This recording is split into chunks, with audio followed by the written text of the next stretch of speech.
In the headlines, Senate rejects President Tinubu's request to deploy troops to Niger. Police kill one, arrest 6 other armed bandits in Zurmi, Gusau local government area of Zamfara state. Rising cost of living is pushing many in Kebbi state to self-help. And on the foreign scene, more than 100 evacuated as wildfire separates on Spain-France border. Hello and welcome to Trust TV News Update. I am Abdurrahman Omar. Thanks for joining.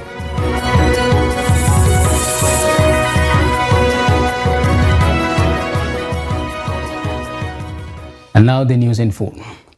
The Senate has asked the chairman of the Economic Community of West African States, ECOWAS, and other leaders of the region to tread subtly in addressing the political quagmire in the Niger Republic.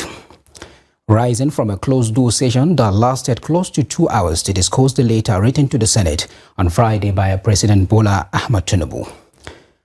On the decision taken by the regional body, the Senate asked ECOWAS to strengthen political and diplomatic options and other means to resolve the political impasse in the Niger Republic. Reading the resolution of the senators after the meeting, the President of the Senate, Godswill Akpabio, said the Senate condemns the Niger coup in totality and commended the chairman, President Bola Tinubu, and other heads of state of the other states of ECOWAS for their prompt response and the positions taken on the unfortunate development in the Niger Republic. Senator Akpabio further said the leadership of the Senate will further engage with the President on how best to resolve the issue given the hitherto existing cordial relationship between Nigerians and Nigerians. Hours after President Bola Tinubu formally informed the Senate of an impending military action against coupists in the Niger Republic who overthrew President Mohamed Bazoum. Last week, Northern senators have kicked against the move. The Northern senators at a press conference in Abuja called for caution on the planned military action and kicked against economic sanctions being imposed on the country by ECOWAS. The Northern senators at a press conference in Abuja called for caution, the planned military action, and kick against economic sanctions being imposed on the country by ECOWAS. The Northern senators also acknowledged the efforts of the ECOWAS leader under the chairmanship of Nigeria's President Bola Ahmed Tinubu in resolving the situation in the Niger Republic, but advised against the military option. And the representative of the people, we are here by urging our colleague, more especially from the other region, to observe due diligence in invoking Section 5, subsection 4, A and B, which gives the National Assembly power to approve the request, or more particular, Senate power to approve the request of Mr. President when we intend to participate or to join any foreign or to engage our military in foreign war. This is our position, and we are urging our colleagues and Nigerians to see reason on using democratic, political, and diplomatic way in reaching out to the military junta of Niger to resolve the issue. The group maintained that ECOWAS should focus on political and diplomatic means to restore democratic government in the Niger Republic. Meanwhile, the police in Zamfara have repelled an armed bandits attack, killing one and leaving many others with gunshot wounds in Zurmi local government area of Zamfara state. The command's police public relations officer ASP Yazid Abubakar disclosed this while briefing journalists in Gusau on the successes the command has achieved in the last few months in its ongoing efforts to curb banditry and other crimes in the state. The report. The public relations officer of the Zamfara State Police Command, Yazid Abubakar, who addressed newsmen on behalf of the Commissioner of Police, CP Muhammad Bunu, said police tactical operatives attached to 34 Police Mobile Force PMF Hombe deployed to Magaria area in Zurmi local government area of the state acted on information that 5 armed bandits were planning to attack Muslim worshippers during Jumat prayer at Kwata village in Magaria district of Zurmi local government area. Upon receiving the information, the police operatives mobilized to the area and confronted the armed bandits and engaged them in a gun battle that lasted for an hour. The police succeeded in killing one armed bandit while several others escaped into the bush with gunshot wounds. One of the bandits was neutralized, while others escaped to the bush, spilling bullets on the path. And the above-mentioned exhibits were recorded from them, were recovered from them. Effort is still on to arrest and prosecute the others. He also informed journalists that the police nabbed a suspected kidnapper and terrorist informant. According to him, the kidnapper in question has been attacking innocent residents in the Saminaka area of Gusau metropolis. The police spokesperson further revealed that police operatives arrested 4 motorcycle snatchers and receivers of stolen goods at different places in the Gusau metropolis where they had confessed to the crimes. During the interrogation, the suspect confessed that she has been working with bandit kingpin Dankarami Boska as his informant and tasked her to monitor policemen at Zurmi division so as to attack the division. The suspect has been investigated and charged to court for prosecution. The police recovered 2 AK-47 rifles, 4 rounds of 7.62 mm live ammunition, 1 Bajaj motorcycle, 2 Techno handsets containing terrorist GM numbers, 2 vehicles, a red-colored Golf with registration number GWA532BS and black Citroen car with registration number MKA97DH, among others. Still on security, the Katsina State Police Command says it has rescued 2 kidnapped students at the Federal University Dutsen Mahfoud Katsina State and 1 other victims from their captors. A statement by the command spokesman ASP Abubakar Sadiq Aliyu said the command rescued the students Ibrahim Abdul Wahid and Abdurrahman Abdul Wasiu on Friday. The police said 1 Dauda Megini 55 of Bayan radio cutters in Dutsen local government area of the state was also rescued alongside the students. It further stated that the rescue team cut through the bush, successfully located the kidnapped victims and rescued them unhurt, adding that the victims were immediately rushed to the hospital for medical attention. Operatives of the Delta State Police Command have arrested 2 suspected traffickers in the state. The public relations officer of the command, DSP Bright Edafe, made this known to newsmen on Saturday in Asaba. Edafe disclosed, however, that the suspected traffickers' victim, Ridwan Ibrahim, 2-year-old, was rescued from their hideout at Isili Asaba community. He said a resident of Jaret community in Asaba laid a complaint before the command that a child had gone missing while playing with her other children in the compound of her sister, whom she went to visit. He said as a result of the complaint, the State Commissioner of Police, Wali Abbas, detailed operatives of the State Investigation Bureau, SIB, to embark on an intelligence-led investigation, which ensured the arrest of 2 suspects, Saad Ahmed Baba and Hadima Abubakar.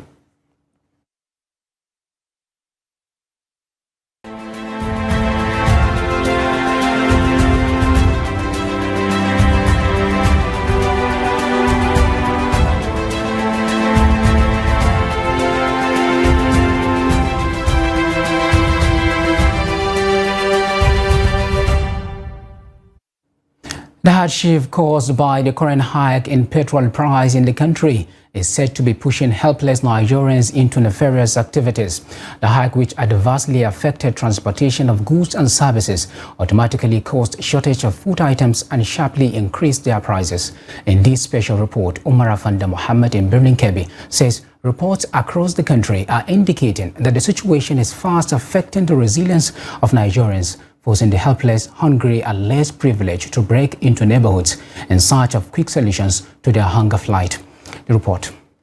The unfortunate challenges of the unbearable cost of living across many communities in this country is indicating that Nigerians are being circumstantially forced out of their credible norms, modesty and moral uprightness, embracing infamous behaviors and characters definitely inimical to the growth and development of this country. It is now very common to receive reports of petty thefts of food items breaking into immediate neighborhoods by helpless, jobless and hungry Nigerians anticipating quick solutions to their hunger problems violence, as well as other criminal activities that are increasingly becoming a disturbing phenomenon due to hike in the cost of living. Haruna Ali Osman, a journalist, described the situation as a time bomb. Subsidy has brought untold hardship to Nigerians, particularly the youth. Already there have been issues of unemployment, which has been causing youth restlessness. Now this is like adding fuel into a burning fire. Now feeding has become a problem, not to only the household, even the unemployed youth. It has increased the rate of crime, like breaking of houses, for people to have something to eat.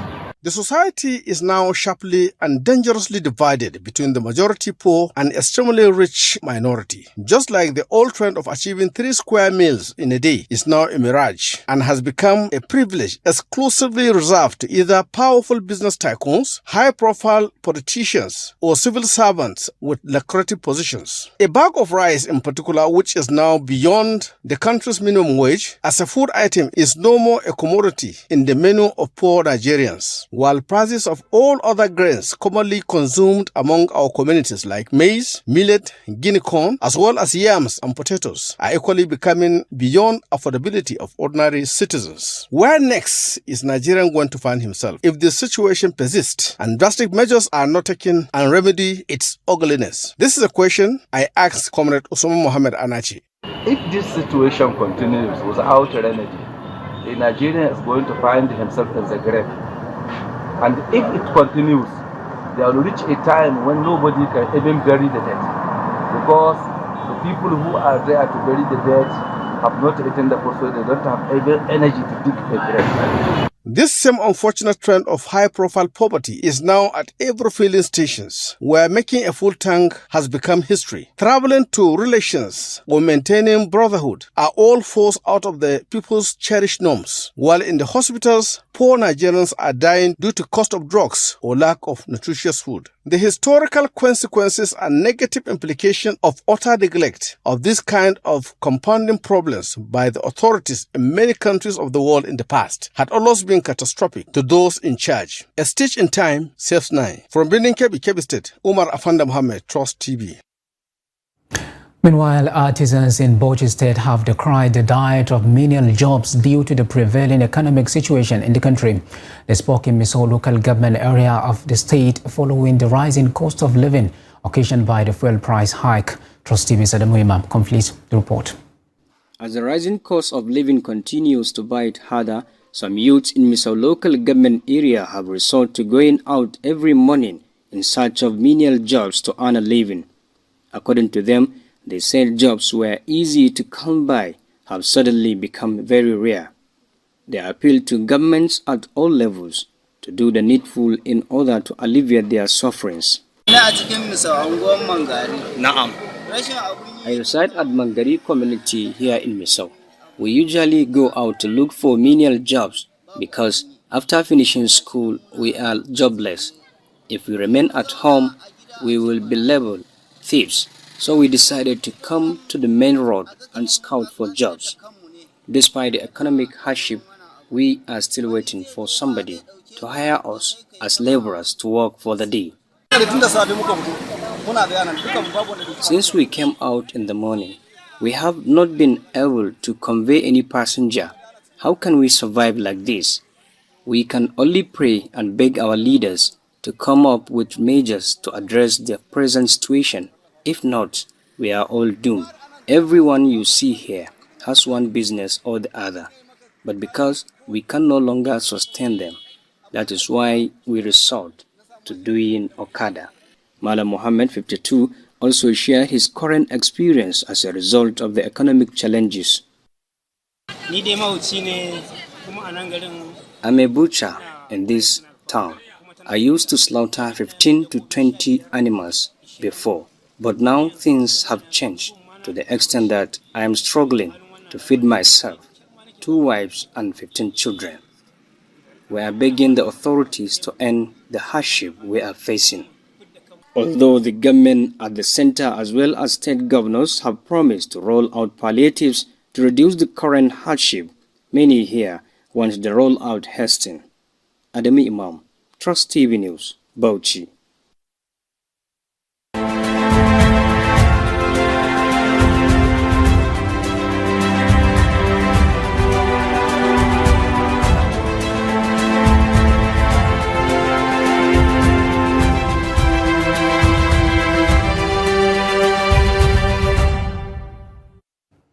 The National Association of Proprietors of Private Schools, NAPS, has disclosed that they have concluded plans to rescue school activities that are not directly necessary to cost.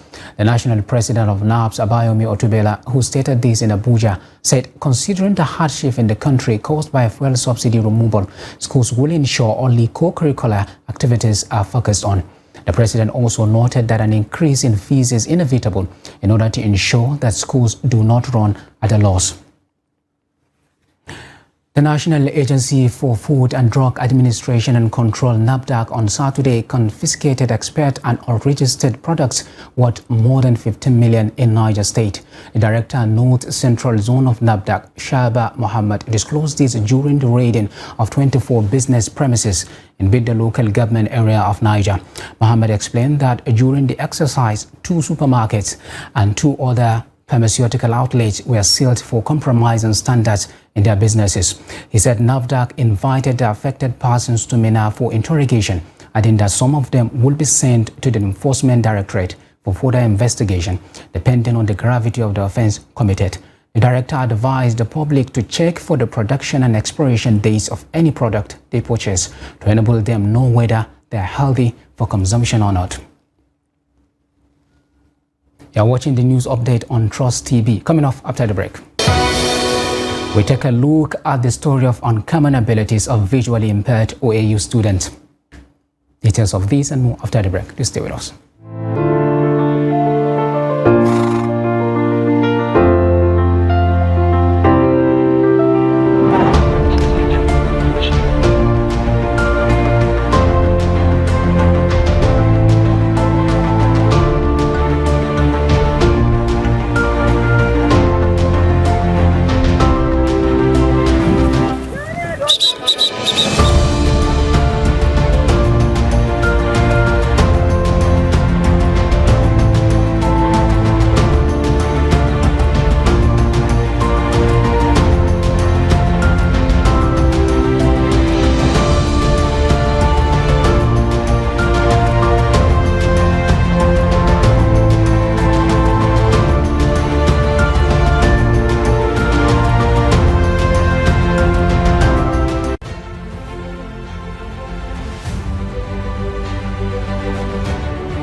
Welcome back. If you are just joining us, this is the news update on Trust TV, and here is the recap of some of our top stories. Senate rejects President Tinubu's request to deploy troops to Niger. And police kill 1 arrests other armed bandits in Zurmi Gusau local government area of Zamfara State. Now moving on to other stories. Nursing mothers have been encouraged to practice exclusive breastfeeding for the first 6 months after delivery. Wife of Borno State Governor Falmata Zulum made the call during an event to mark World Breastfeeding Week at the Specialist Hospital Maiduguri. Adamu Ngulde has more on the report.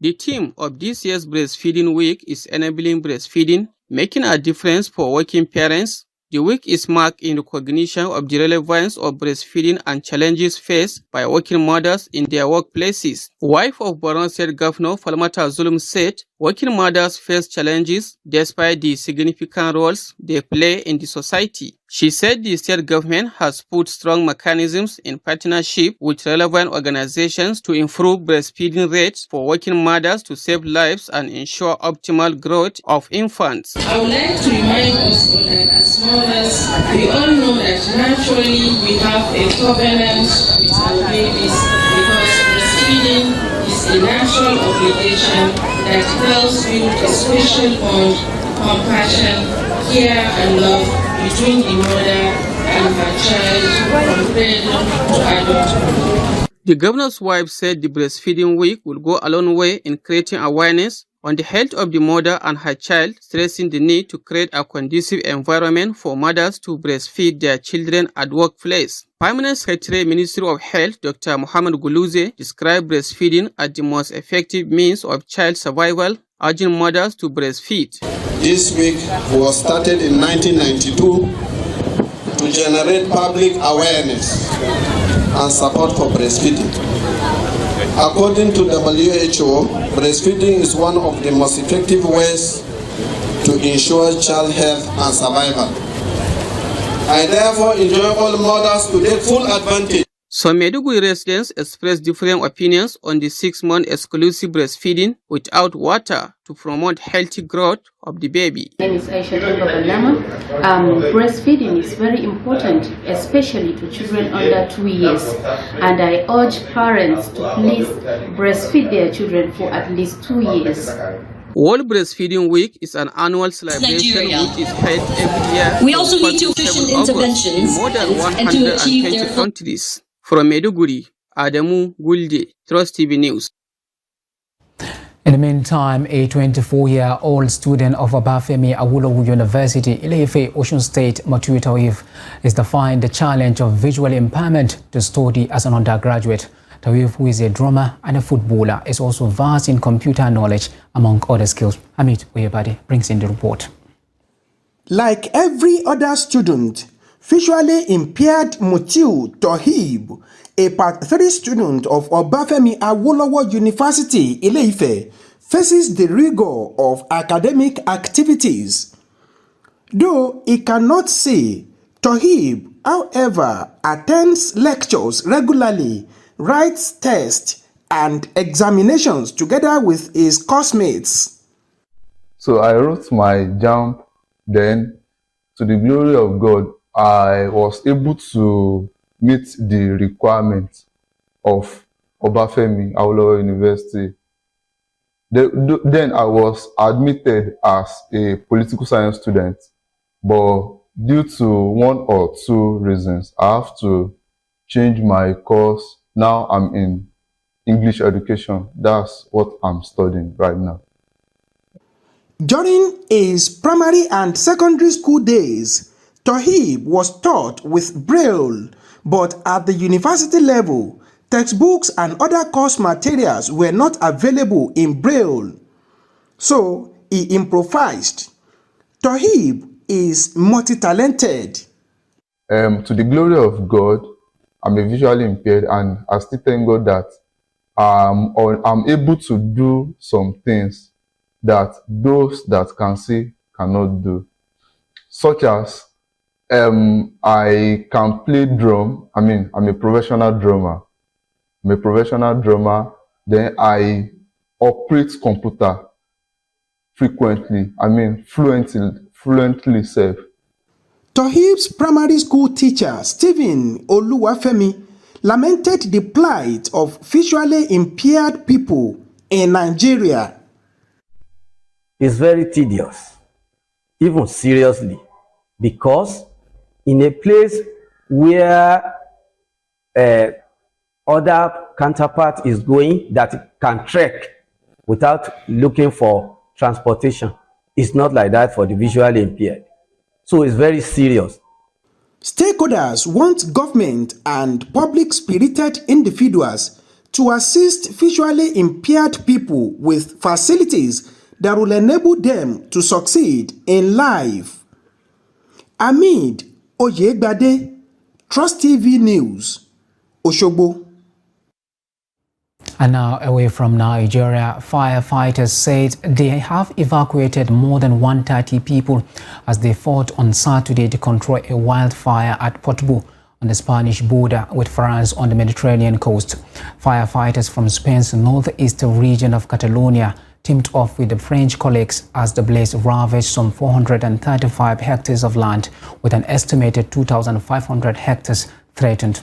Local people were evacuated overnight from several villages as a precaution hours after the fire was declared to the south of Portbou, whose railway station connects Spain with France. Catalan forest rangers said on Twitter that an investigation was underway into the cause of the fire. A statement on the Catalan regional government's website added that the blaze remains active, noting that their priority was to prevent it from encroaching on the nearby tourist resort of Lenca to the south. Strong winds had helped the fire to separate overnight and prevented water-bombing plans from taking off to aid a firefighting operation complicated by the hell terrain affected.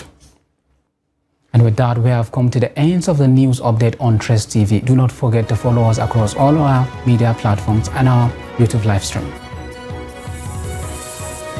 I am Abdurrahman Omar. Thanks for watching and bye for now.